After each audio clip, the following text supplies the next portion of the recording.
You only have to scan social media to find evidence of just how many Russian troops are dying in Ukraine. Across platforms like Telegram, dozens of gruesome videos emerge each day showing soldiers being killed by drones, artillery and gun battles.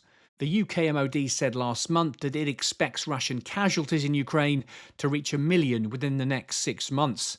And Ukraine's Commander-in-Chief, Colonel General Alexander Syrsky, has now revealed just how costly Kyiv believes Vladimir Putin's so-called special military operation has become. The general said Russian forces gained just over 4,000 square kilometres across Ukraine and Kursk Oblast in the past year. That territorial gain came at the cost of more than 420,000 casualties, an attrition rate of around 100 men killed or wounded for every square kilometre they took. In December, Moscow's losses reached an all-time high of 1,700 per day. The Institute for the Study of War, or ISW, an influential US think tank, says Russia made nearly half of all those territorial gains between September and November, when Moscow began intensifying its operations in eastern Ukraine, trying to push towards key objectives like the city of Pokrovsk.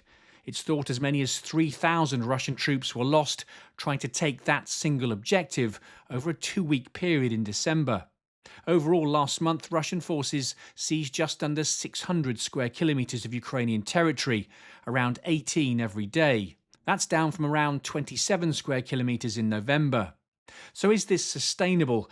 Well, former Russian President Dmitry Medvedev, who now sits on Russia's Security Council, said on Christmas Eve that 440,000 Russians had now signed military contracts. If true, that means the Kremlin has just about enough new recruits to cover its high losses one for one.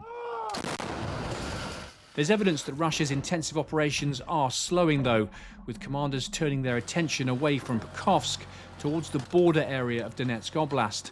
One of Vladimir Putin's stated aims has been to take the whole of the Donetsk region, and it's likely commanders are trying to accomplish that before Donald Trump is sworn in as president later this month. These figures, of course, can't be verified, and Ukraine itself has traditionally been very secretive when it comes to its own casualty rates. President Zelensky said last year that Ukraine had lost 43,000 troops since the start of the war, but many think the figure is considerably higher.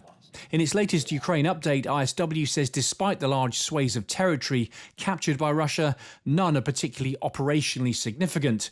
Russian forces aren't threatening any of Ukraine's key defensive positions. Neither have they launched any sort of lightning thrust that might threaten the Ukrainian army's rear areas.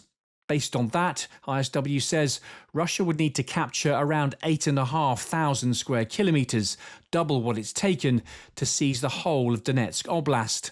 At their current rate of advance, and assuming Ukraine doesn't launch a counteroffensive, it would take Russia 2 years to accomplish that goal. 2 years that would undoubtedly see thousands more Russian soldiers die or suffer life-changing injuries on the battlefields of Ukraine. Simon Newton, BFBS Forces News. Thanks for watching. For more from BFBS Forces News, like and subscribe to our channel.